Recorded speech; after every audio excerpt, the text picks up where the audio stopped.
Cyber season is in full swing with our pals Isotope and Native Instruments.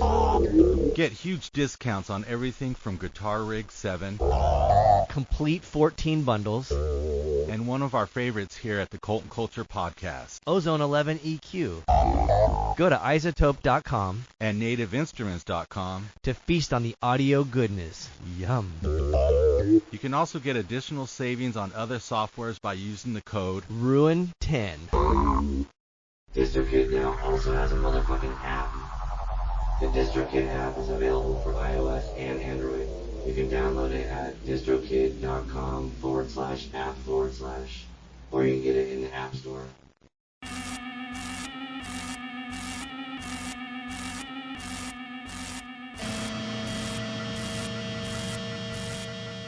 Planet B.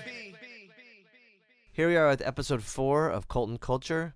This episode features Juan Alderete from Racer X, Mars Volta, and a bunch of other stuff. Yep. Dr. Octagon. Octagon. I'm looking forward to today's podcast with Juan because we're both bass players. He recently featured me on his Pedals and Effects podcast, and I don't know, it's a trip because we have a lot of similarities, but there's so many things that are different, and his musicianship I think excels mine in so many ways, especially since he's a Grammy winner and things like that, which I probably never will ever be part of. But regardless, it's a trip because I really respect him in so many ways, and I really think his accomplishments and his involvement in so many different things is so impressive. Yeah, he's on each side of the spectrum too, from doing so many just different projects, not just sticking to one style. And as a bass player myself, and you as well, I know a lot of bass players, and he was just on Bass Player magazine on the cover even. Yeah. And I think that's just so rad. Like, being a little kid, I used to read Bass Player magazine, and now my son does, because he loves the bass. And I'm excited to hear what he has to say. It's a lot of bass happening. Yeah. Bass in your face. Yeah. Yeah, 3 bass players today.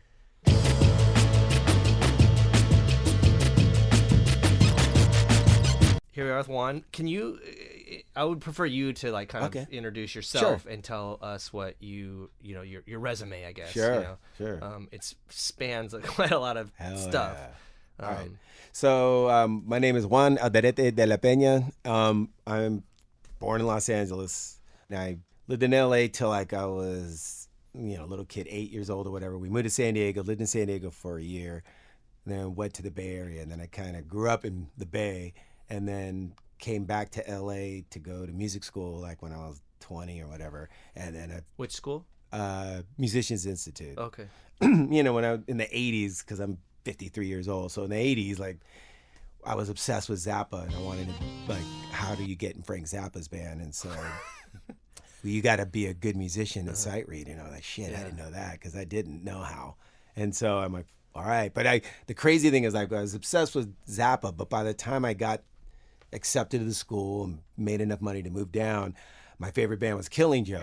Wow. And so I didn't want to be in Zappa's band anymore. And I'm like, well, fuck, but I'm in this school. What am I going to do? Well, we're in LA, whatever. And my friend who I moved down with, we were like, maybe we should just move to London. Fuck it, So we talked about moving to London, but our parents were flipping out. And then like, nah, maybe we should just stick with LA. And then we started a band where it was kind of like Simple Minds meet Killing Joke, and then I meet Paul Gilbert from Racer X, and I said, I know I'm in a fucking shred metal band. So was Racer X a band before you joined it? No. Paul Gilbert got a record deal with this indie label called Shrapnel, who put out pretty much individuals who shredded, all the shred school dudes from that era.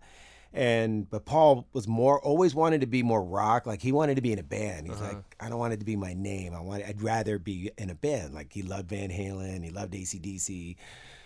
And so when I met him, really the main reason I got in his band was because a drummer I moved to LA with got a call because Paul needed a drummer.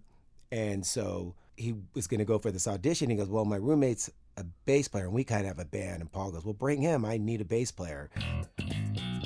So he hired me and he didn't hire my roommate. No way. Which was always weird, but yeah. And then Paul hired me because he said in my face, he goes, well, you're the first dude I've ever met who can play on bass what I play on guitar. Because I just had this ability when I was younger to just shred hella fast. Okay. I wasn't into it. Yeah. I just could do it.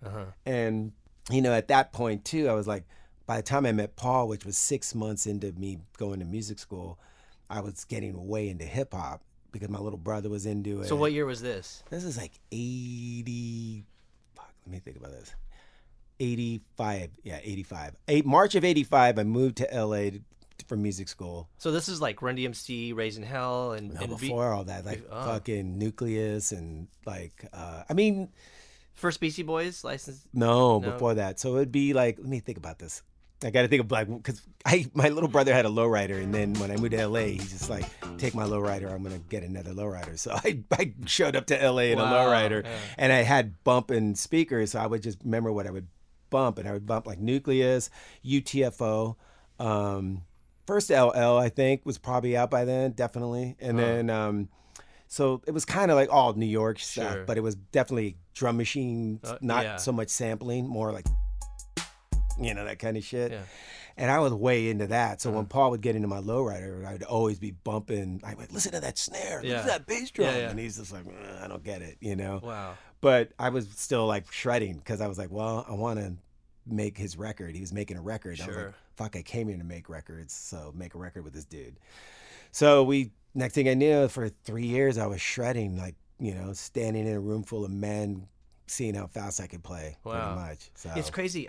I'm trying to wrap my head around it because I didn't realize how old you were, and then I knew about like Racer X, but when I was a little kid and I first started getting into music, so I was born in 75, so like around 85, I started discovering it, and I would always go to this record store to buy like Sex Pistols and Misfits records and stuff, and see Racer X cassettes. And I'm assuming it's the same band. And I think I saw you guys play in Phoenix at one point as a little kid, and I don't know anything. I don't remember like where or what it was. Fucking gnarly, because we everybody goes, where'd you guys tour? We never toured. Did you this ever is play where there? we played. We played Phoenix. Okay. We played San Francisco, Oakland.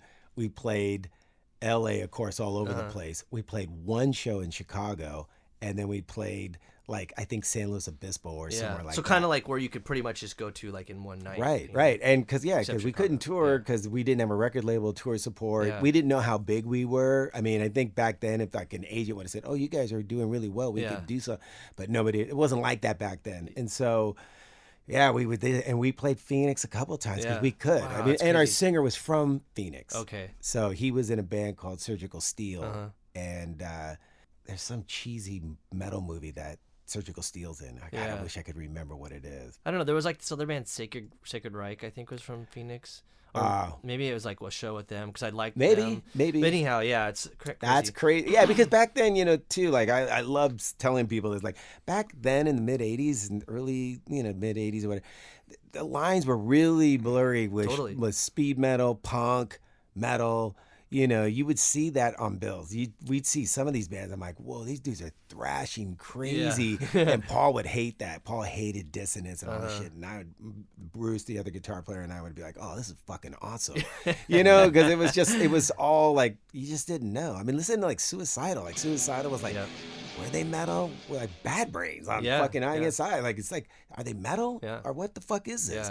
And then it just started getting more defined. And then it's like, oh, you can't listen to that shit. You can't, you know. Sure. But I mean, back then I listened to everything, you know, like you because, you know, you wanted to do everything. I wanted to be in every band. I was like, oh, fuck, I want to be in Killing Joke, but then I want to be in U2, but I also want to be in, you know. But even like with the Beastie Boys stuff too, like all their like there was like they had like Kerry King playing guitar on all of it, you know. Right. Like that's Rick like Rubin has like that. Sure. Yeah. But that like that was really because I was already kind of into metal, and I think I probably would have been inevitably into the Beastie Boys. But I remember like just being like, "Fuck, this is the best mix." Like hearing the first Beastie Boys record and already being like really into metal, it kind of like softened it. Where I was like, "Yeah, I'm gonna dig." You know, hip hop too, or whatever. You know, rap, and it was like not an issue. You know, right? Totally. So that's wild. Okay, so then. Man, so where do we go from there? What'd you do after that? Like, yeah, so then, you know, what happened was Racer X couldn't get a record deal because, like, you know, every label looked at us, because like even like our second Troubadour show. So it was basically like this. We did one show at the Waters Club. I don't know if you remember that venue, but a lot of punk shit came out of Watt, and that whole thing was in San Pedro. We played there. Like we had to sell tickets to get people there, but we put a lot of people in there. Yeah. After that, like after our first show, sold out. Because we were like musicians. We're like, yo, check these dudes, because these were like it's not just like one Yngwie Malmsteen or Eddie Van Halen. It's like every dude on their instrument is a fucking ripper. You got to see this band, because I could rip, the drums could rip, guitars ripped. So it would just sell out. And so by the third show, we did the Troubadour, and this is just fucking super. It was like we go there, and fucking like Tommy Lee and Nikki Sixx show up, and Stephen Pearcy and somebody else from Rat show up. They all wanted to say, what's this new metal that everybody's so juiced about? Because when you surge that quickly, it catches everybody. Sure. And just tons of metal dudes from that era, like Dio dudes and whatever, they're all there to see us, and we're fucking super nervous.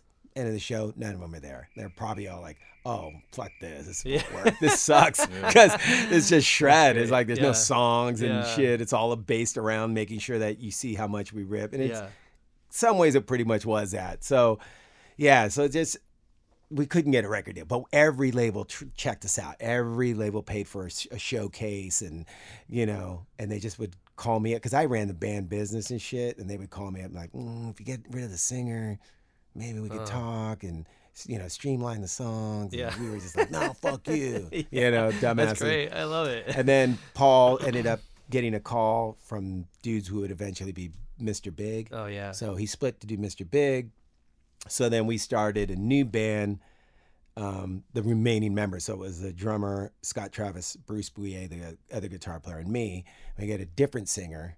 And then Scott gets in Judas Priest, and he's to this day the drummer in Judas Priest. So he splits us, and Bruce and I are like, fuck, man, we're the losers. We kept working, and we get this singer named John Corabi, and we get signed to Hollywood Records finally after a year. This is like 92 or something. And we get signed, and then Motley Crue steals our singer. So then Bruce and I are like, fuck. Wait, who was the singer? This guy, John Corabi. He's the only guy who ever sang in Motley Crue besides Vince Neil. Wow. So then he ends up, making tons of money. Bruce and I, Bruce and I are living in my grandmother's house in East Los Angeles. I mean, she's not there, but we're living in there. We're broke, and we're like, the fuck did we do in our prior lives to just not succeed like these dudes? And then we get a deal. I mean, they let us continue our record deal with Hollywood Records, so we get a new singer, which is like back then, finding a singer without the internet was insane. Yeah. We would Bruce would go fly all over to go check out dudes in different club bands and shit. Eventually get some singer from New York. We make this record with, by then, like I'm always switching my what I'm into. By then I'm way into the Beastie Boys, and the singer and the guitar player into the Black Crowes. So our kind of band ends up sounding at a weird mosh of that What's shit. What's the name of this band? That band is, we called it The Scream, because the first record we did with the Motley Crue singer was in a band. I mean, that was called The Scream. So the label's like, you got to continue calling it The Scream. We're like, but we don't sound like that. And so we end up putting a record together, and then it was like Mario Caldato, Jr., who produced the Beastie Boys and mixes all this shit. He engineered and produced and mixed it. We did some tracks with the Dust Brothers, but we didn't put that on the record. I mean, I was hip hop. I go, I'm only doing it if we do this. Whoa. And so they were like, all right. And then that shit failed. Hollywood dropped us because it was just weird. Like, because we couldn't agree. Like, there's some rock shit still, but there was some hip hop loops and shit. How did you feel knowing that you were going to be produced by Mario C? Oh, dude. I mean, I was just like, I was way into Check Your Head. Like, I liked the first record, of course, because I was into hip hop, but I did think that they were a little corny on the mic. But Check Your Head, fuck no. That Check Your Head was like, it fucked everybody up. Sure. It fucked punk people up. It fucked everybody up. That record to me is still one of the greatest records of all time. Because those dudes that they went, fuck, we're rolling into LA and watch how we flip shit. And they flipped it. And so Mario introduced us to, like we met Mario through the Dust Brothers, but Mario also introduced us to Money Mark, and then our logo was done by Eric Hayes. I don't know if you know that, but go look at all those early '90s hip hop records. Eric Hayes did all of them. He did the Beasties. He did everybody's logo. King T, fuck you name it. Nice. And then we got Glenn Friedman, who he did our photos. Wow. We were all the way in. We want to make sure that the Check Your Head fans check our record out, and that never happened. Get dropped. And then, after that, struggling, trying to figure out what to do. And then, I just fuck, I got to figure out what I really want to do. And then Manny was doing Distortion Felix, and I'm like, fuck, I think I kind of want to do this with him. And so I started doing. What year was that? That was probably, Manny was already doing it in 90. He was already. He started the band. He had already started the band. So when the Locust played with him, when I met him, were you? I was in the band. I played bass. Actually, it was like Locust, Distortion Felix open, Locust at the drive-in. We went at the drive-in's dressing room to ask him if we could go on late because there was nobody in the venue. And it's like, say we're supposed to go on at 8. Right? Yeah. I don't know what time we were supposed to go, but we're supposed to go on at 8. There's nobody in the venue. Yeah. So we're like, look, can we go on at 8:15 and we'll just play 15 minutes instead of the 30 minutes? And I'm pretty sure it was Paul Drake, their tour manager, but they were all sitting there. And Paul Drake's like, nope, got to go on now. And so we're like, fuck, all right. We went on. We went on in front of no one. There was nobody there. Yeah. By the time we finished, there was people there. Yeah. And then, of course, when you guys went on, there was a shit ton of people And there. we probably only played fucking maybe 25, 30 minutes. Yeah. I remember, not to blow smoke, but I was floored by you dudes. And we were a 5-piece then, too. Right. Not even. And I remember telling man, I'm like, these motherfuckers are smoking everybody on this bill. I was just like, fuck. I mean, I watched a little bit at the drive-in, but I wasn't my thing. But you dudes, I was like, but that's an interesting. fuck. Thank you. But that's interesting to even say because if you think about where you come from, all these dudes shredding in the 80s, in metal, and I think at the drive-in fans, when we played with them, both as a 5-piece and a 4-piece, no one ever liked us, except at the drive-in. People were just like, what the fuck is this?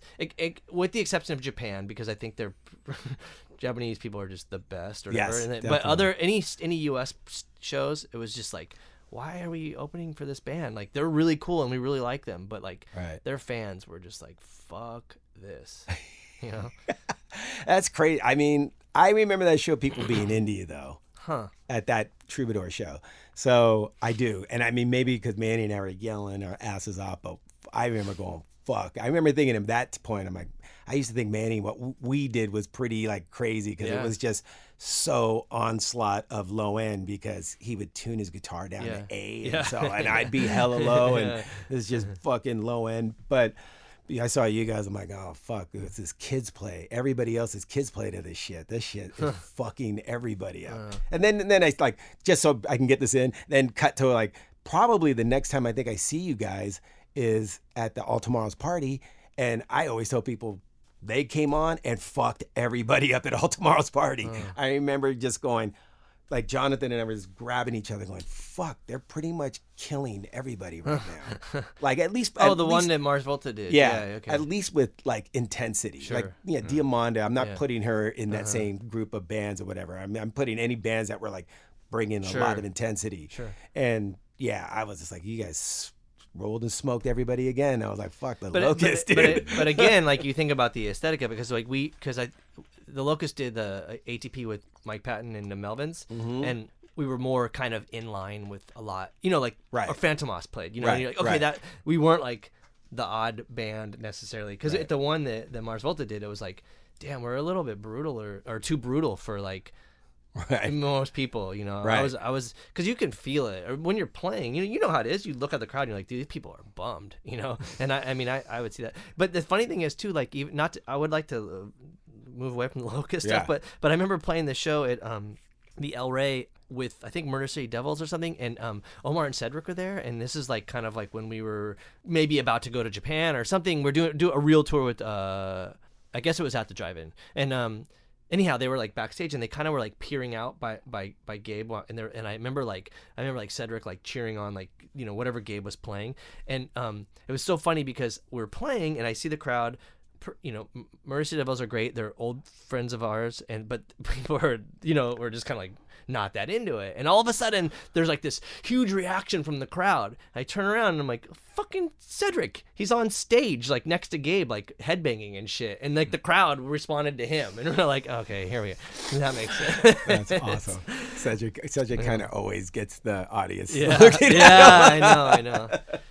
So it's crazy because I love Manny. He's a brilliant person, and I was so grateful that because I ended up working with him on some records with Retox and stuff. Right, and really stoked that whole thing happened. So that's crazy. So you were doing the band with Manny, and then we did some touring. Like our first record was put out by Johnny Temple from Girls Against Boys, and he had a label called Akashic Records. He still has Akashic Books, which is very, I don't know if you know, but like they put out like tons of really great books, New York top sellers, but also, he put out Les Claypool's book. He just put out the Garbage book. He likes to put out bands books. Like if they're telling a story or whatever. I think Omar at one point was going to put out his photo book. So Johnny's awesome, but he put out our first record, and so we toured with Girls Against Boys a little, and then we toured. Was that a little rough too, though? We were kind of more like, we were like back then, like we were kind of a spectacle. Manny sang and ripped, but I used to go fucking bananas, and so it was like you're always going to be. Even if you don't dig the music, if you have somebody who's a spectacle, the audience is going to be kind of into it. So, that's kind of the thing with our band. And then we toured with New Wet Kojak, which is Johnny and Scott from Girls Against Boys other band. And then that's where I met Sugar from Buffalo Daughter. It was like Distortion Felix, Buffalo Daughter, Girls Against Boys, I think, was the tour. And then, so it was cool, like just doing that stuff and seeing, like, I felt that finally I was like playing music that I was meant to play. Oh, sure. And then I started my own band, Big Sur, which is kind of more, back then they used to call it trip hop, but I didn't even know what the fuck that music was. I just was into hip hop and I wanted her to sing on it. I wanted to play bass on it, but it was drum loops. And I started that band with Tim from Rage Against the Machine. It was 2 bass. We wanted to do like a 2 bass thing, like Morphine. But did you play funky. live like that? He never played live with us. We just made a record together. So did that thing play live though at some? Yeah. Without drums? No, with drums. We had this friend of ours, Troy, played drums, but it was pretty much just a 3-piece. Lisa would play keys and sing, and then I'd play bass, and we'd have a drummer. And then, so I was doing 2 bands. I was doing Distortion Felix, Big Sur. And then, just sessions and shit. And then, one day Manny was like, hey, these dudes are going to call you. Remember at the drive-in? Like, yeah. And they had the news band, Mars Volta. I saw them at a bar and they were like, saying, they were bummed. They can't find a bass player. And I said, you should take my bass player. And they were like, why would you give up your own bass player? And he's like, because I think he would be perfect for you guys. Yeah. And then, I get a call from Omar when he was in Europe, and they were coming home for a couple weeks in between like 6 weeks of Europe tour and then Chili Peppers run. And they were, from what I could understand, was auditioning me. But after the first day of auditions, I was like thinking like, there's somebody probably outside who's going to come in. I got to take my shit out, right? Yeah. And I go, should I take my shit? And Omar's like, no, you can leave it here, bring it tomorrow. And I'm like, and then I started thinking in my head, am I the only dude auditioning? And that was it, huh? It's because like now as I know them, of course I was the only dude auditioning. They didn't want to like go through a cattle call. That's not their style. I went back the next day, played for a couple hours, and then after that he told me, like I said, I go, hey man, I didn't play today. I didn't play as well today as I did yesterday. I'm going to work on it for sure. And then he was just like, well, you better because we have a show on Friday. And I'm like, oh, fuck, am I in? Yeah. And he's like, well, I didn't tell you. Yeah, you're in. So, and that was with John Theodore? Yeah. Did you already know him? No. And I think I saw him because I'm pretty sure Manny and I played a show with Royal Trucks. And he should have been the drummer. I don't know if he was, but I don't remember. I don't think it was in San Francisco and I didn't stay for the show because like my family's from out there. So I split right after we played. So he might have been there. I just knew he was in Royal Trucks before, but I knew of him. And then, and then first show was the Troubadour. Everybody that was into that, what we were doing at that point was there. Like Ian MacKaye was there, Rick Rubin was there, John Frusciante was there, System of a Down dudes were there, Weezer dudes were there. Like all these people, same thing. That thing that there's this band with heat, and then all these bands go to see it. You know, Sure. at the Troubadour again. And I was like, this is weird. And get this, the funniest shit of that night though was that it was my first show with them, and the whole night before I'm fucking ball tripping, like sweaty, just like these dudes are gonna fire me when they see the Racer X photo in the front bar. There's a photo of Racer X from the 80s that we all signed, and there's me with giant fucking poodle hair. And I'm like, they're gonna fire me, or they're gonna just like flip out and go, wait, I think we made the wrong move. Well, those guys have poodle hair too, though. Well, but it was like, it was like, they're gonna see how old I am. And so, anyway, so I'm walking up to the venue and I'm pretty nervous, and I see Jeremy, and Jeremy starts laughing, and I'm like, oh, fuck. And I go, the fuck, they saw the photo, right? And Jeremy's like, dude, don't worry, it's fucking awesome, I love it. I'm like, all right. And then I go backstage, up the stairs, dun, dun, dun, dun, take a left turn, open the door, screaming, laughing at me. And I'm like, oh, fuck. And then I'm like, man, dudes, you don't know how embarrassed I am. So they just didn't know who you were or something? Yeah, and Cedric's like, dude, we fucking love this. No, it's cool. Fuck yeah. No, don't worry. No, I was like, oh, thank God. Yeah. And, but they still thought I was their age. It wasn't until like a month into the band that I told them how old I was, and they couldn't believe that. Yeah. What? Yeah. Like Omar's like, I thought you were my age, maybe even younger. And I'm like, what? fuck, I'm 12 years older than Omar. I'm 10 years older than Cedric. And they couldn't believe it. So that was like my whole hidden past with them. And then they finally started figuring it out. So who'd you replace? Because Flea was in the band. Well, right? he made the record. Yeah. Eva was the original bassist on the EP. Yeah. I remember. And then they had their friend Ralph after her, and he didn't work out. And then they had this Rick Rubin's engineer, Jason Later. He did that European tour that they were on before I met them. And then I was in the band for 10 years. So. Yeah, wow. Yeah. And I was basically on tour for pretty much 10 years. Wow. Well, because when Mars Volta wasn't touring, I did every Omar solo tour, which we were always touring. Sure. So, yeah, it was some gnarly shit, and going from like, oh, we're on this, Perfect Circle tour or whatever tour it was, Chili Peppers or System of a Down, and you're like, big arenas. And then Omar's like, all right, we're going to Europe next week. And then it's like, oh, we're in a van with like, wait, we're going to Europe next week? Yeah, like after, as soon as this tour's done, we're going to Europe for a solo tour. And then Omar, me, Marcel, maybe the horn dude, and, film people, and just we'd be all cramped in a van, and we'd tour Europe for like 2 weeks. Come back, go back out with Mars Volta. Wow. Come home. Yeah, and it was like that for years. And fucking gnarly. He's because he was just addicted to being out on the road and constantly touring and working. Sure. So I'm obsessed with drummers. Yeah. So did you do stuff with Zach Hill in Mars Volta? Yeah. So we did this was after John was in the band. I think it was when Thomas might have been, or Blake. One of those dudes were in the band. But we always wanted to do a record with Zach Hill, and I was friends with Zach too. Yeah. When we toured with System of a Down, Hella opened up part of the tour when they were 5-piece. Sure. So but I knew of Zach through Manny, because Hella was going to make a record at Manny's. So Manny gave me that demo, and I remember listening to the demo and going, what the fuck? What, the demo before the first record? Fuck, I want to say after that. I think this was like 2000, and John Theodore and I were listening to it before we made Francis the Mute, and he was like, whoa, dude, this is fucking crazy. Yeah, like, this is hella gnarly. Yeah. So anyway, but we've known each other a long time, and Omar knew them, and we were big fans of Hella, and finally that came together. And so it was Jonathan, Hishke, me, Zach, Omar, and then Cedric put vocals on later. And then Sergeant House put that out. But that was awesome. The only thing I ever got to do with Zach Hill. Yeah. He's such a great guy, though. Yeah. Yeah. I played on a Frank Ocean, like on this last record, which one's this one called? Blonde. Right, Blonde. So there's a song on there that has Zach and me on it. Frank Ocean. Yeah. Huh. Yeah. Yeah, it's just because Frank had Zach go in, and they hit me up in the middle of the night, and unfortunately I missed the call because I was asleep. Yeah. They were like midnight or something, and come to the studio.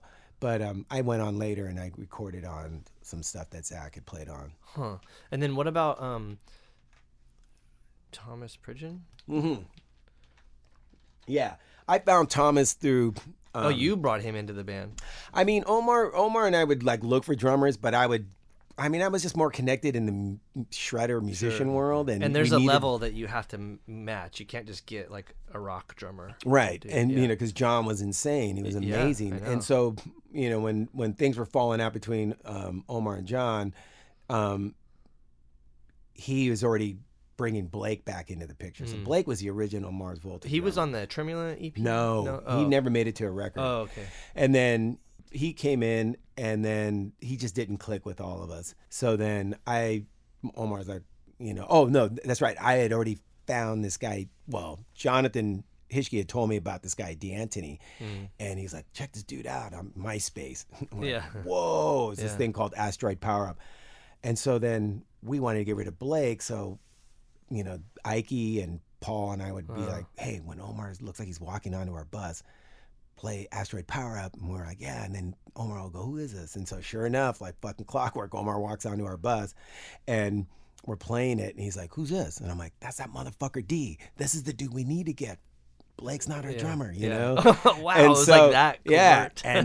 And then finally, after it just wasn't working out with Blake, he's like, get a hold of D. And then D drummed for us on a Chili Pepper tour. But he had his own band. He wasn't ready to join. So then at that point, I had already had a couple other drummers that I had found. So Thomas was one of them. Thomas came in, well, somehow or another, like they loved him because there was only one video we can find at the time we met him where he's in his grandmother's basement and he's just ripping drums. And they were like, we want that. Cedric was like, I want that energy. So we got him, but Thomas is difficult to wrangle in. So it was always a lot of work. Sure. And then we went back to D'Antoni.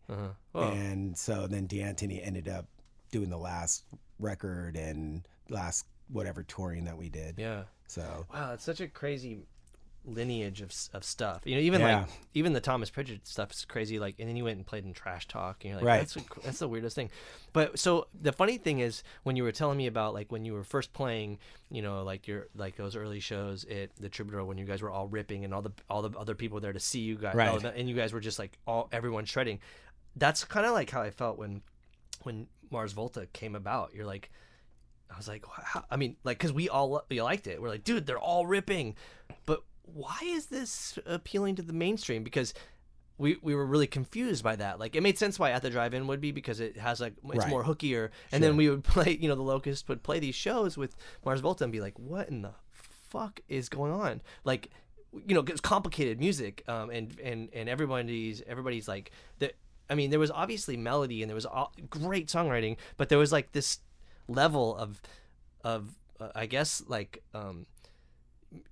from a, you know, from like the perspective like music theory or something, you're just like, this is an onslaught of just stuff, you know. And I mean, my whole thing was, I always thought the reason why people were so into it is because it didn't come from musical knowledge. Because, you know, Omar doesn't know where notes are on the neck. He doesn't give a fuck. He just writes straight from instinct, and he really resonates with really high level musicians like Questlove, like, you know, like the Roots used to play a riff that Omar wrote, you know, that's on Francis and Mute. So, you know what I mean? It's purely gut shit. And I think that's why he doesn't give a fuck about music knowledge or even shredding.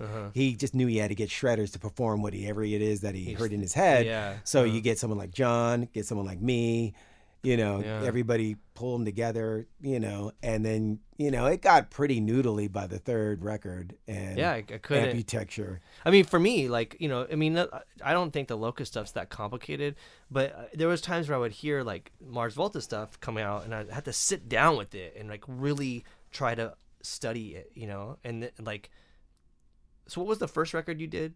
Francis and Mute. I mean, that record is one of them. I was like, what the fuck is this? Yeah, you know? and the thing too, like, people would always ask, like, yeah, man, live, you guys would fucking go all over the place, blah blah blah, and it's like, it's kind of not that complicated. It's like you play this part of the song, and then you jam for fucking 40 minutes, and then there's so many signals that you have to go to the end, and then you play the end. So you only really know two parts, you know, the beginning and the end. The rest of it is just hookups, what we called hookups, and it would just be like, you know, you'd start knowing each other's wrists and like, oh, I know where Omar's going, or John would go, oh, I know where Juan's going, or I'd be like, oh, I know where John's going. Yeah, sure. And so we would just sit there and chase each other, and Ike and Marcel would just like texture outside of us, but you know, us three were so loud, meaning the drums, the bass, and the guitar were so loud you couldn't hear anything else. That's crazy, because I guess I would never see like you guys play consecutively. It'd always be like, here's a show, and then I would see those jams and just assume that it was like a rehearsed kind of thing, you know, and be like, how the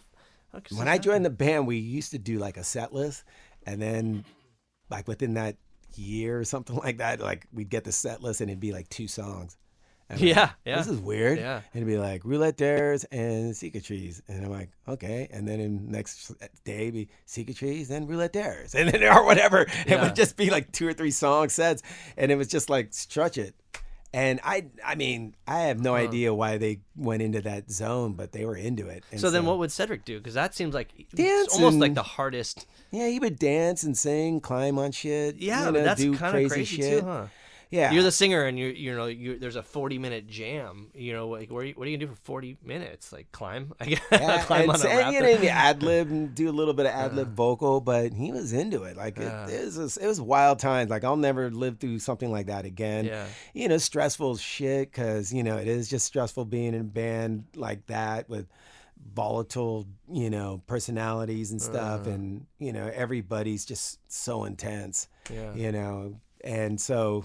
But, you know, fuck, man, some of the memories, like, I just remember just like when we did like Big Day Out, for example, the first Big Day Out I did with them, you know, every show we'd look to the side and there'd be fucking somebody famous watching us. And we'd just be like, and they'd be into it. And we're like, whoa, this is weird. Like, oh, the Strokes are watching us. Why? Who knows? You know, there's Metallica. Well, that makes sense. You know, but then, you know, oh, there's MIA. Why is she watching us? Yeah. Who knows? I don't know. All that makes sense to me. Black Eyed Peas. Black Eyed Peas are watching us. What? Why? But Black Eyed Peas loved us. Yeah. They would shout us out in the mic and shit. Yeah. We were like, what? Black Eyed Peas are shouting out, yeah, our bros and Mars Volta. We're like, what? This is fucking weird. Yeah. Well, they were probably like, we want that cool like credibility. Like we're friends with them, you know, like. And man, probably because they're stoners. So like stoners, you know, when you're a stoner, man, you can listen to some fucking dumb shit and think it's good. I'm not saying we were. I don't mean it like a guy everybody's like, well, called no. But I'm just saying, like, you know what I mean? Like, if I'm high, I'll get into shit I would never get into straight. You know what I mean? I mean, I don't smoke weed. Yeah. But when I did, you hear shit differently. Definitely. At least I do. That's a weird thing to think about. I always tripped out because in the Locust, everyone was into smoking weed except me. And I was like, there was so many times where jokingly they'd be like, dude, you got to start smoking weed if you want to make this like a real group. And I was like, I'm not going to smoke weed. You know, I mean, I did like once or twice with them, but I was like, it's not my jam. But I would think like, I would sit there at rehearsal and I'd really like what we're writing. And I'm like, what the fuck are those guys thinking right now? You know, like all 3 of them are super baked and I'm not. But I felt like, you know, we were all on this linear thing. But it's a weird perspective when you're not high. To be honest with you, like Cedric wouldn't smoke before we'd go on because he had to sing. Omar didn't either. Like maybe it would be like a 0.1% of the time. Like, I mean, Marcel and Ike would. And D'Antoni and Thomas would, but like those dudes didn't. I didn't. You know, like I can't. I gotta be. It's just so hard. My job, I always felt was. No, I shouldn't say it was the hardest, but it was definitely the most. You had to be the most disciplined because everybody's going ape shit, but me. So, and the drums are going ape shit, and who's gonna get first knocked off the boat? Me. So I couldn't get knocked off. And then, you know, also. So would you just kind of like watch the drummer like constantly? Oh man, I used to stare at John's bass drum. I wouldn't even look at the audience. In the first year playing, I would just watch his bass drum. Yeah. And I'd stand, like I could feel the wind of his hi-hats. That's how close I would stand to him. And I just, for a lot of reasons, we wanted to be that tight, but we, you know, because he goes, man, I wish you could just stand behind me. I wish you could just be as close as you could get to me. So I would just do that. He's like, I wish you could just be inside of me. Yeah, and I think that's how we got a lot of hookups and you know, like, sure. but anyway, you know, I knew when we went into in-ears, when we started playing with in-ears and clicks, like everybody, I'd see them get their mixes up and they'd like, all right, I need click, I need Juan. It'd always be that I need click and I need Juan, and then myself or whatever that is, because, and if my amp went out, the entire band would flip and stare at me because fuck, where you're gonna go with the drums? They're not gonna tell you where you are in the song. Wow, that's so wild. You know what I mean? Like, and you know, Cedric, if you see a lot of times he stands like in front of the bass rig because, you know, he needs that's visual cue. Yeah, because Omar's going ambient or he's going crazy and the keys are going crazy and so you need that bass and the drums are always crazy. So that's so crazy. That's kind of like what the Locust did when we had like a line. We would set up in a line, and Gabe would be up front because a lot of it for us too, having masks. You know, we would need some sort of peripheral vision to, you don't want to. It was more aesthetic. You don't want to look at the drummer. So I'd always have to see his arm and his leg. You know, like always need to be able to see that. Yeah, it's crazy. Yeah, and also too, as a singer, which I guess Cedric probably had the same thing. Like if you don't have like a good, because I've never had in-ears or anything, but like if you can't like hear the kick or see when something's about to land, like it sucks. And it's such a bummer to be a singer and to think like I gotta completely turn around and watch that guy. You know, so if you have peripheral vision, you can see the bass player or hear or whatever, you know, like then you're set. And the bass kind of travels differently than all the high end shit because everything sits in the treble world, but the bass gets its own thing. So if Cedric's standing by there, like it's easier to feel it and hear it, you know. So he would try to like position himself to actually get it. I mean, he'd be running around, but if he had to sing some stuff like that, you know, he would just, you know. But anyway, you know that, you know, John and I, like, I mean, that's when I started. I would face the drums. I never looked out at the Onyx. I would just face and stare at him, and I continued that the rest of the drummers. Then eventually, like, you know, I got to the point where the music started to get it a little bit simpler, and I didn't need to, but. But, you know, it's just it's just nice to be able to just be focused on that because nobody's looking at me. They're always looking at Cedric and then sometimes Omar. Yeah. They're definitely, I'm the last motherfucker they're looking at on the stage. I don't even think the audience, so I used to tell people, like, I think people in the audience don't even know what the function of my instrument is. Like, what is that thing he's playing? It's bigger than a guitar, but, you know, I can't hear it. What the fuck is it? It's this lute called the bass, you know?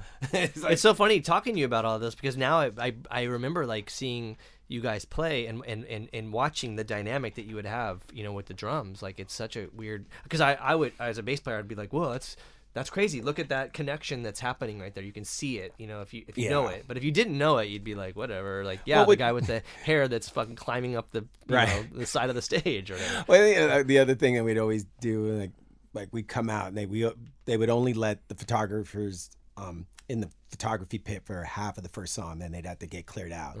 But there would always be, they'd be all up on Cedric, you know, it's like, get the singer. And Omar, you know, Omar would just be like, you know, if they weren't on him, like, you know, or like sometimes like it'd be like somebody else would be soloing or something. And Omar would just try to like get the camera. I mean, this dude's soloing, and Cedric would be standing there drinking tea. And they're taking photos of that. Yeah, and they're taking pictures of that. And he's like, fuck, this horn guy's soloing. Yeah. Fuck, you idiots. Wow, you know? that's crazy. Yeah. Yeah, it's everything was always combative in the live shows. And I think as you gave it that energy, it was almost, you almost look for that, like, you know, yell at the fucking monitor guy, like, get in fights with the security dudes. It's always like, bring that all into it, you know? The energy makes it more intense. Yeah. That's interesting. So then the band disbanded. And it's basically, you know. You were in it till the end? Yeah. Well, I mean, 2012 is actually, this month is like, or last month, I guess it was. It was June, I think. But it was like 5 years ago. So the band ended 5 years ago. I mean,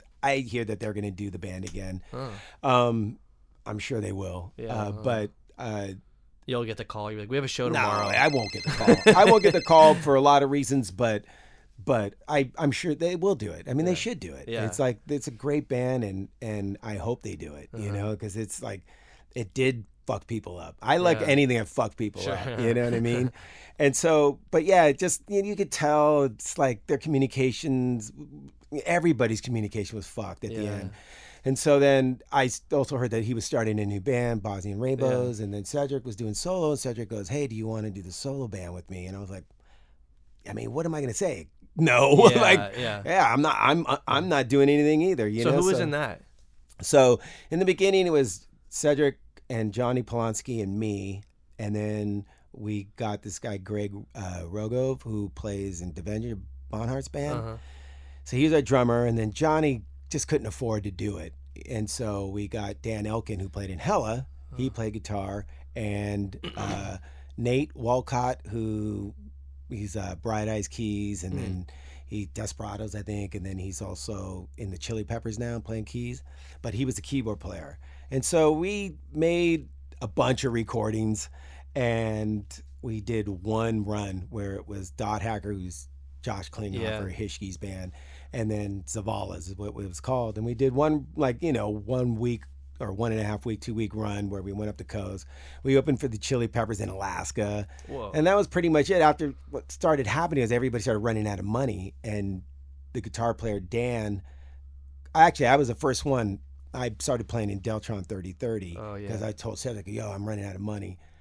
I'm going to do this Deltron 3030 thing. And he was cool. He was like, all right, I understand. Yeah. But then Dan, the guitar player, was like, oh, I just got a call from Broken Bells. I got to go do it. I still want to be in the band. And then that was just like not cool. Wow. And then next thing you know, he was doing that other band was that Travis, what's that band called? Animas. Yeah. Then he went to go do Animas. Yeah. And then so Zavala's never took off. And so then I spent. Is there any records out or recordings? No. There's recordings, but there's no record available. Yeah. He'll probably put it out. I hope he does. And then. What is it like? It started out, I mean, it was cool where it ended up, and it was really cool where it started. It was very 70s, kind of like Bread or something, like very acoustic-y. His voice was just golden. It's just, he's like, I get these songs from him, and I'm just like, man, dude, you murder the mic. It's just beautiful. It got heavier because we had Dave, what was his name? The guy who produced he produced like one of the Tame Impala records and Flaming Lips. I forget his name right now, but anyway, he produces, kind of got us heavier sounding. Yeah. But which is cool. I really dig it. But it started out very acoustic-y. And that's not what I was expecting to hear. Not at all. Yeah, wow. Oh man, it's like most people I played it to, like, what? Yeah. The fuck is this? Yeah. Like, he's just into that. He wrote all the songs.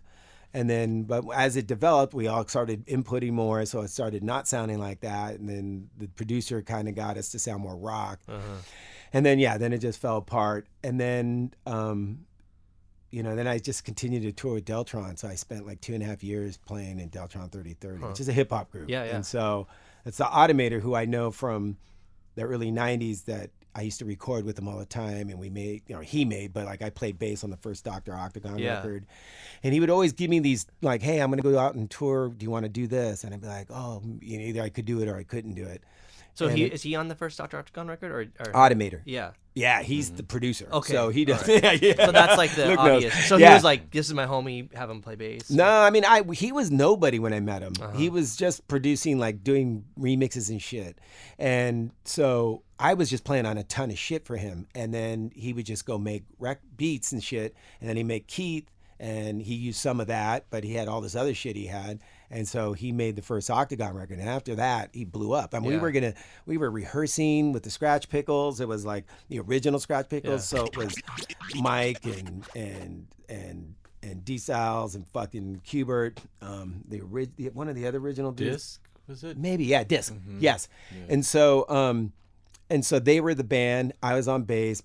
Jim Greer, who's a pretty doing well producer right now. He was guitar, like utility dude. We had this dude playing percussion and flute. Automator played the beats and played violin. We had like break dancers who were going to break dance. We were going out on Lollapalooza. We had all this Beck touring we were going to do. This is the Dr. Octagon. Yeah, in the early 90s. Yeah. And then Keith never showed up to rehearsals. We'd wait every day. Nope. I'd be up there rehearsing for like a week. No, Keith, go home. Come back a couple months later. Keith's here. Oh, okay, cool. Wouldn't show up.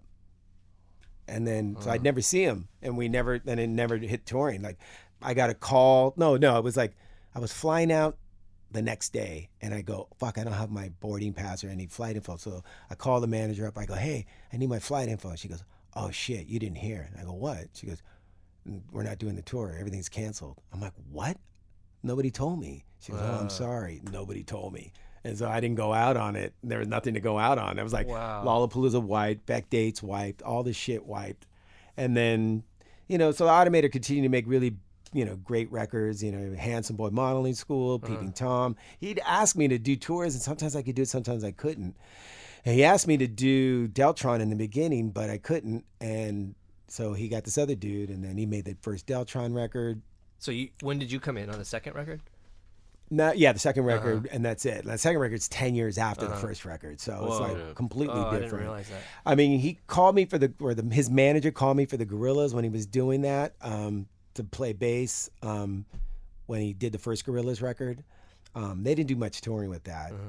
Are you on that record? No, I'm not on that record. He didn't use any real musicians, I don't think, on that record. And then we finally reconnected 10 years later when he was touring on the Deltron record, and then we cut a new Octagon record, and so that's what I've been touring on this year. Yeah. Who knows? Like hip hop's weird. Like Octagon just got like one of the most anticipated records coming out in hip hop, which is cool by Rolling Stone though, not like Source or something. Yeah. But it's always appealed to the other audience. Sure. I think the Keith I think way more into the whole idea of the band and that kind of concept where he wasn't into that in the beginning. I remember they told me like somebody had said something like, why don't you want to do the touring like Lollapalooza touring back in the 90s, and he was like, I don't want to play for a bunch of corny white kids, or something like that was like the thing they told me, and I was just like, it's just like now it's That's just a like great answer though. Yeah, because he didn't understand who was falling in love with his, like he was like fucking New York rap, and it's like, did you see that Dre thing recently? The what is it? It's Dre and Jimmy Iovine HBO special. Oh. It's the same thing. Like they interview Snoop and they were like, "Oh, hey Snoop, we want you to be on the cover of Rolling Stone." He's like, "Fuck Rolling Stone. I want to be on the cover of the Source. Fuck, blah blah blah." And, and then next thing you know, it's like he's on the cover of Source. He goes, next thing you know, all these white kids are like, know who I am. Because they don't think that people are going to be into them, and then they are. You know what I mean?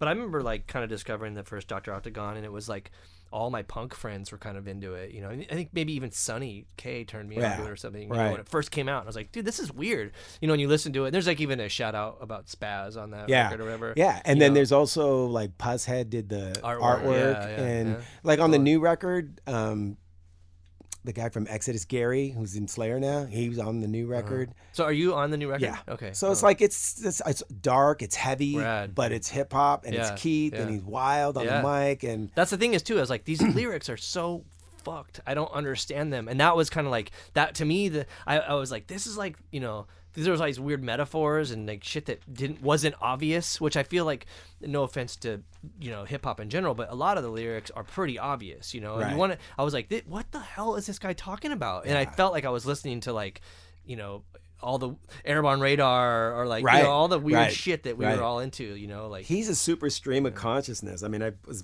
around when they were cutting the vocals for the second record recently, and I was just like, fuck, he's just like, it's just like, you can tell it's like what's coming in his head is something that he's taking in at the moment or in that time frame of when he's making the record. So he's just, he's dope. He was, and he like on tour, he was fucking busting out. I didn't know he was a fucking like legendary breaker. Yeah. And so he starts breaking and shit live, and I'm like, what? I saw some of that video. Yeah, dude, it was dope. And then be around Qbert, like fuck, because he's the DJ in Octagon, man, he's ripping it, just fucking. It was, dude. It was like, cause I just like once I got into hip hop, I would listen to other shit, but hip hop was always the first thing I'd go for. Yeah. And there was a live drummer. Yeah. Yeah. Full live band. And so it was just like it's just weird to, and I still do Deltron shows. We have some coming up in September. Still doing Octagon, like we're playing Outside Lands, but. I finally got to do hip hop. Now I get to do more hip hop. I play on a lot of hip hop shit now. Like LA rap shit and.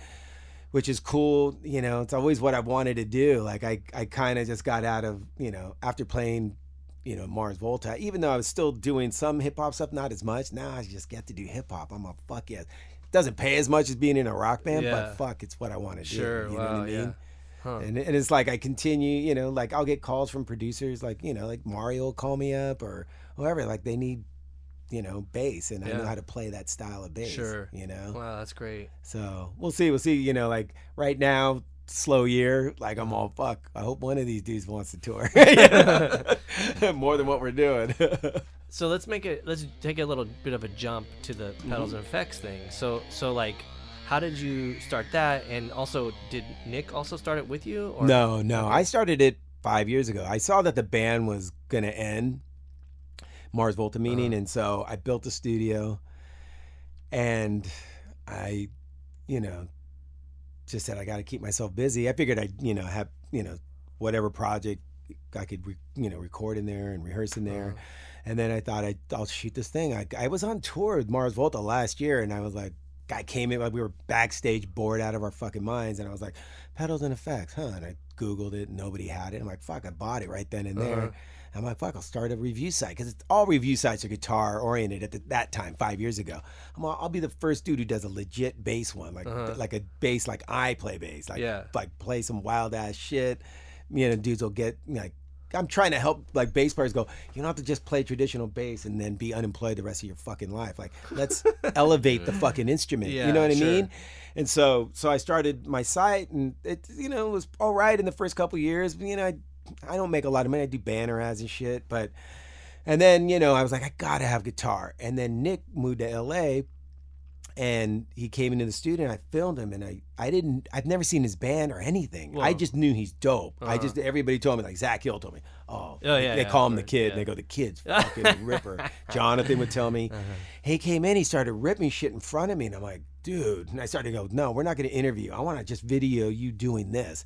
And so that video did really well, and he kept doing them, and I said, hey, do you want to do these with me? Because I need a dude who thinks like me, but on guitar, to do the reviews. And he's like, fuck yeah.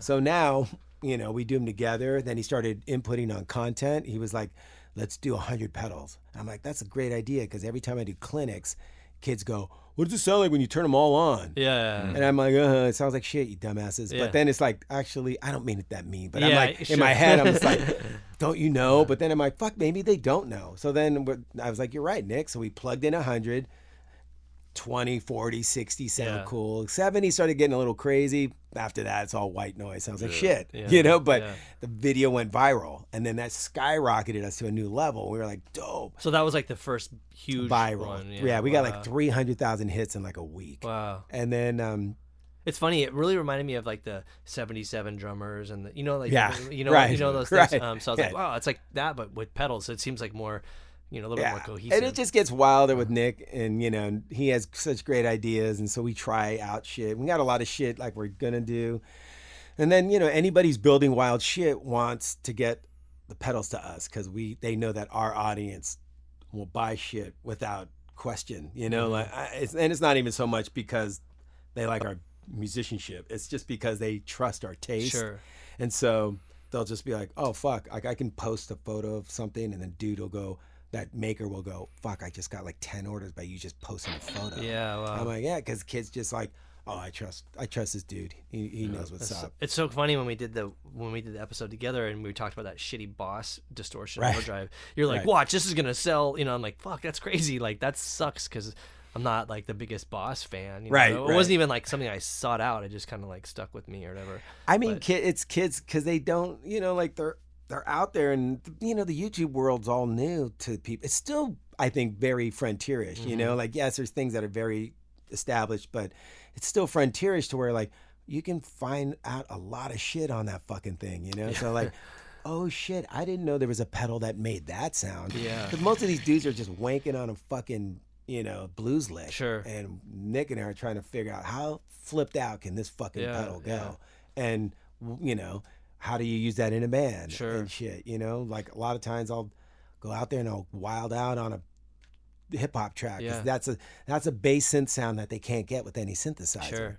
But so I'm, try to help all these kids move into a world where they can keep working, as opposed to like, if you keep just playing straight bass, you're limiting your opportunities. It's almost, I mean, your effects are almost as important as the bass you're playing or whatever. It's crazy. And I always trip out on like what brought me into like really playing bass was No Means No, and how it was like such upfront, and it was like this sort of, it wasn't like done, I mean, it wasn't like weird sounding necessarily, like the tone of the bass, but it was such a like, kind of like, it wasn't just the background instrument, it was like front. But then I remember like kind of getting the bass, but even like more recent stuff, like even thinking about like the bassist for Lightning Bolt, Brian, like his rig is like, no offense to his rig, but it's like junk, but that makes it so fucking cool and innovative, and like, Right, or even right. like going beyond the bass, like bands like Black Dice, like all their shit was just like, you just look at it and you're like, it looks like, like garbage, but Yeah, I remember seeing Vaz and that dude's rig, Yeah. and I just be like, is that shit gonna make it through the set? Totally, But it's yeah. just like, you just deal with the shit going out Yeah. and whatever. I Yeah. mean, when Mars Volta, I think at the peak of my pedals on stage, I think it was like 42. So Wow. imagine you're going to 42. You're gonna have something that's gonna so go you down. did that, huh? Fuck You- it. I had wow. 4 like 3.5 foot pedal boards Wow. on stage. So I had one facing the drums, one facing the audience, one behind me facing Ike, and then one on top of my rig. So Whoa. these, And you used all of it, or just in hell case? yeah, because we were like, because there's so much in between, and there's so much like, Yeah. okay, now we just do Space Jam for 10 minutes. So Yeah. it's like, all right, here I go. Then it's And so just you like, could do whatever.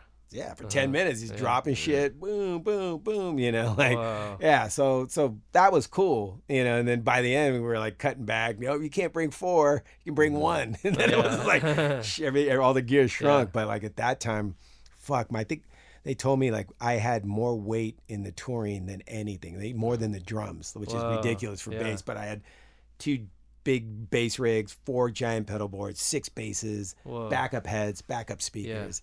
They were just like, fuck, you need all this? I'm like, it's just in case. Yeah, it's of just like, course. it's like, if you're going to let me go crazy, I'm going to fucking bring it all, Wow. So it was rad. But yeah, it was all from that spirit of just trying to like, just be innovative or just, something new, whatever, Wow.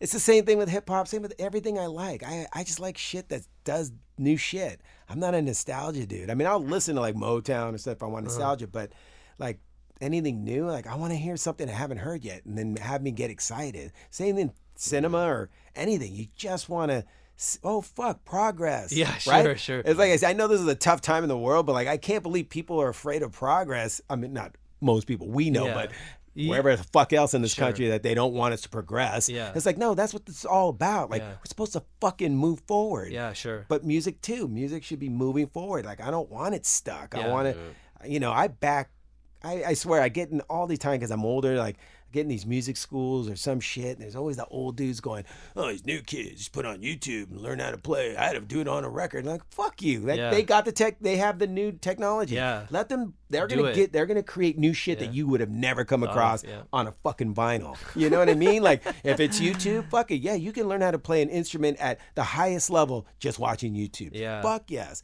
Fuck, I wish I had it. Yeah. They're just sour grapes. Me, I'm just like, yo, kids, use YouTube, get better, faster, and do new shit. Totally. Give the world new shit. It's funny that you said that because I remember when I was younger and I first got a bass and I went to one lesson and then the instructor was like, you can't play it with a pick. And I was like, why? I want to play it really fast. And he's like, bass players don't do that. And like I remember kind of walking out of there being like, what the fuck? Like Yeah. I'm pretty sure all the bands I like, but I couldn't. There was no YouTube. There was no internet. Right. But I went home, looked through all these like old punk magazines and stuff, and I'm like, those guys are all playing with bass. Like, there's no fucking way about that. You know, Awesome.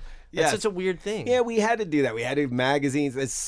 All information was slower. Sure. Now they Yeah. just like go, I'm into, whatever. It's like they want to. It's like the current administration being like, we're gonna have all these coal mining jobs. It's like that shit's dead. You're a like dumbass. The Yeah. old way of even looking at music is dead. I mean, Right. you have the ability to. I think it's one thing that like have like the analog argument or something, but like music theory and what people are capable of as far as musicianship, or not even like, because musicianship is such a it's such a vague thing too, because Right. it's art, it's subjective. Like Right. musicianship to one person can be garbage to the other. I mean, dude, I've read more reviews of The Locust than not, where they were like, that is garbage. I could do that with fucking one hand. And it's like, yeah, right, dude. I could barely do it with two. I would love to see someone do it with one.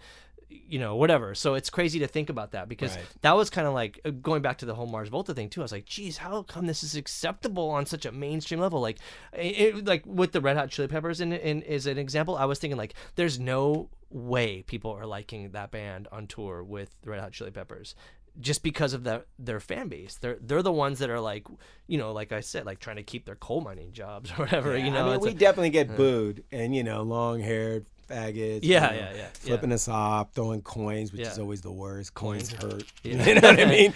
Better than bottles. That's a But it was like we definitely got booed. I mean, I can't even remember if there was ever a show where people were stoked on us. I mean, one show D'Antoni couldn't do was a Halloween show in Cleveland, and so we had to make up a plan. So the plan was fly out Thomas Pridgeon and have him just like not know we were going to let him play.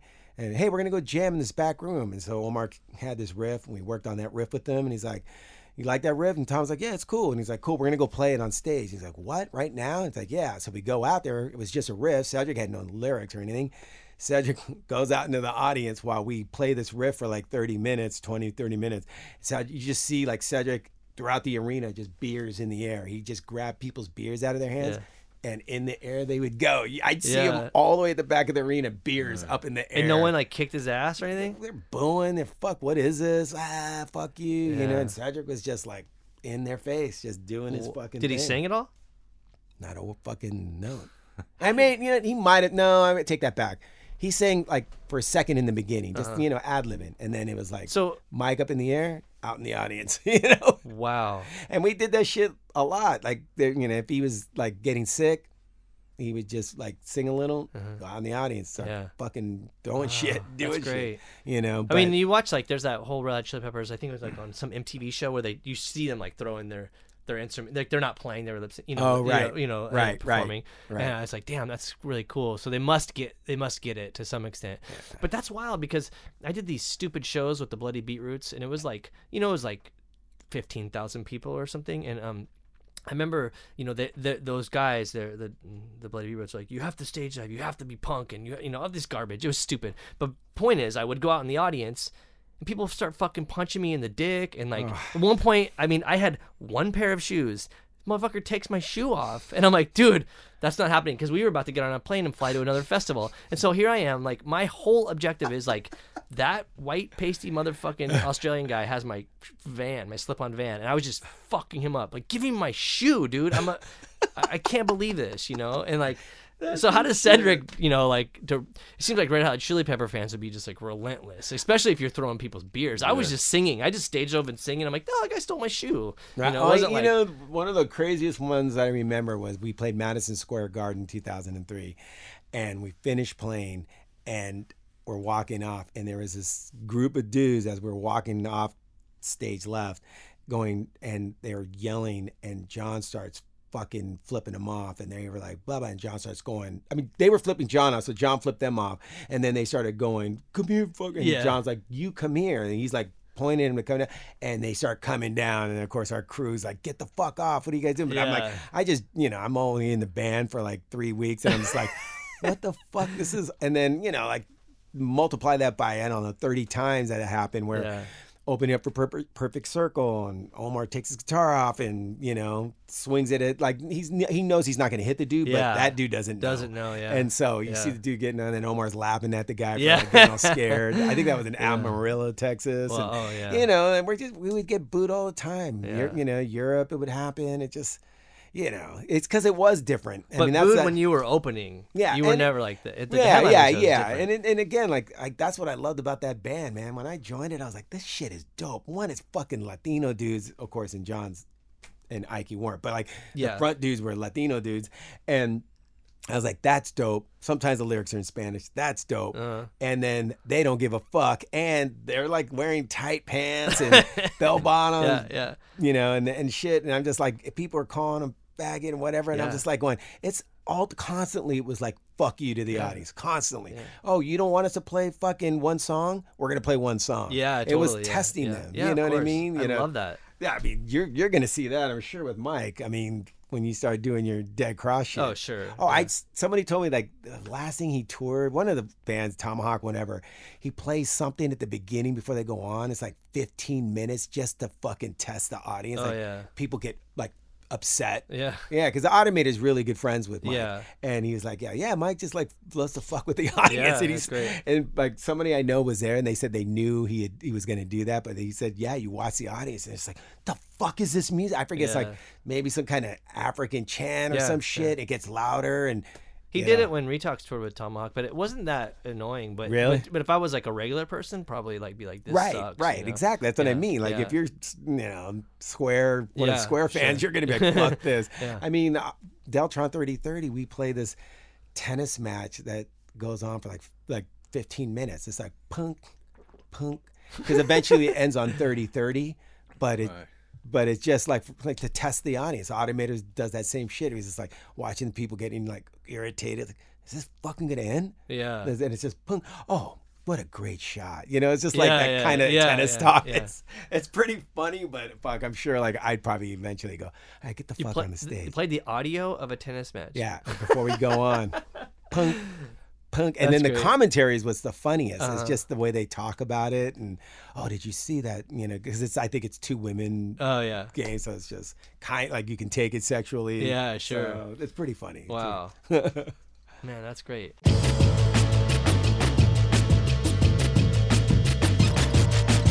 Thanks for listening to Cult and Culture. Yep. Stay tuned for our next episode.